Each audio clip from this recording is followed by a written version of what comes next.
It's a Friday edition of PFT OT, the show into which we cram all of the stuff that we can't get to during PFT Live. And we spent a lot of time on Friday morning talking about that classic Rams-Seahawks game from Thursday night, and rightfully so. But other things that you need to know about. And I want to start in Minnesota. It's been a strange and awkward week for the Vikings. They lost to the Bears. They couldn't run the ball. They couldn't throw the ball. And then after the game, Adam Thielen had some comments that were perceived accurately to be a criticism of Kirk Cousins. Then Cousins apologizes to Thielen publicly, and then Stephon Diggs doesn't show up for work, and then he shows up for work, and it gets worse.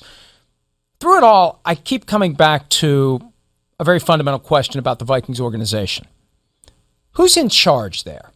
Who really is in charge? When you think about the best teams in the NFL, you know who's in charge instantly. Patriots, it's Bill Belichick. Steelers, it's Mike Tomlin. Cowboys, it's Jerry Jones. There's that one personality that stands out above the others. Not that they run it by themselves, and not that they don't have other voices to contend with, but there's one person who is there when something needs to be handled that is the person who you believe is going to be the one who handles it. So the Vikings have a problem now. They have a problem with their passing game. They have a problem with their quarterback. They have a problem with both of their starting receivers, one more so than the other, with Diggs clearly wanting out. So who's the person who fixes this? Who's the person who makes the tough decisions about what to do with Stephon Diggs? Do you fine him for a no-call, no-show on Wednesday, which is what it apparently was? Do you try to trade him? You know, the thing is, someone should have anticipated this problem before it became a problem. Then they could have traded Diggs with greater leverage, with greater bargaining power, because people just would have thought, they have transformed their offense. They really don't need to have two high-priced receivers, so they're trading one of them. No big deal. Now that he wants out, whatever you get now is going to be less than what you would have gotten then. And the bottom line is, as the Vikings try to navigate these issues, they need one person who is making these decisions, who is setting the team's agenda. Who is it? I don't know. Is it Mike Zimmer? Is it Rick Spielman? Is it ownership? See, the problem is ownership, and look, the Wilfs have done a phenomenal job of giving the resources to the team that they need to get the best players. They've got the best stadium. They've got the best practice facility, but they're not there. They don't live there. Who's the person who is there? Who's the person who's running the show? Whoever that person is, number one, multiple problems have emerged on your watch, and number two, it's time to fix them. And it's time to make decisions. Important decisions about the team. And just putting your head down and getting back to work is not going to be the way to solve this problem. All right, one problem solved for the San Francisco 49ers, and this is the benefit of having an early bye week. As they get ready to play the Browns on Monday night, rookie defensive end Nick Bosa is not on the injury report for the first time all year, and that's very good news for the 49ers as they try to get to 4-0 and keep pace with the 4-1 Seahawks and stay ahead of the 3-2 Rams. And, oh, by the way, it's short week for the 49ers on the back end and a trip to LA to take on the Rams. And there's going to be some great games over the balance of the season between the 49ers, Rams, and Seahawks.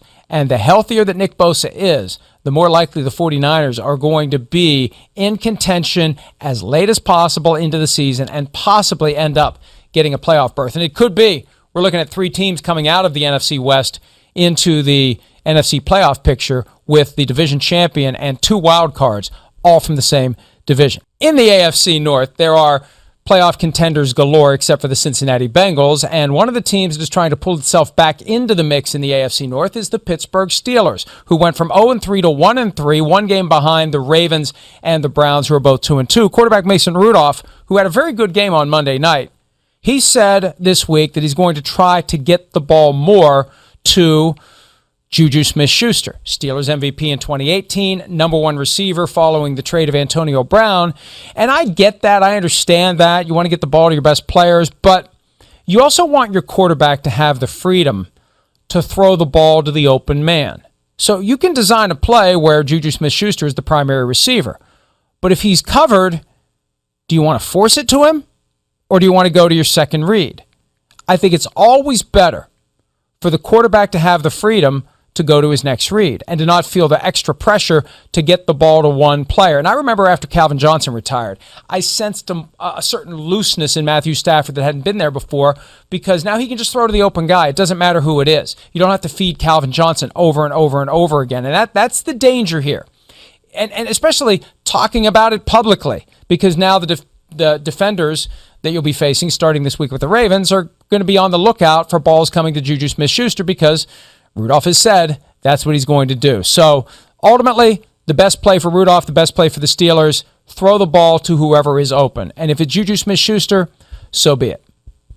Elsewhere in the AFC North, there was a moment in Monday night's game that didn't get a whole lot of scrutiny or criticism, in large part because the Steelers ultimately won the game easily. But in the first half, it was still 3-0 Bengals.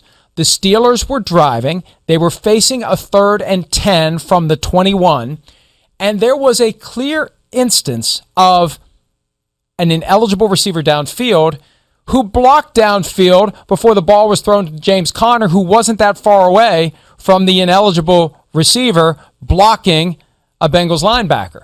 And the officials missed both penalties because it was not just illegal man downfield, it was also offensive pass interference. And the reviewable aspect of that play, OPI, that wasn't noticed either. And it was as plain as day. If you go back and watch the play, we have a link to it at the story at profootballtalk.com. Plain as day. Blown call and blown replay review. And Zach Taylor, the rookie head coach of the Bengals, admitted this week that the league office has told him they screwed it up. And this is strange to me because I thought that kind of stuff was frowned upon.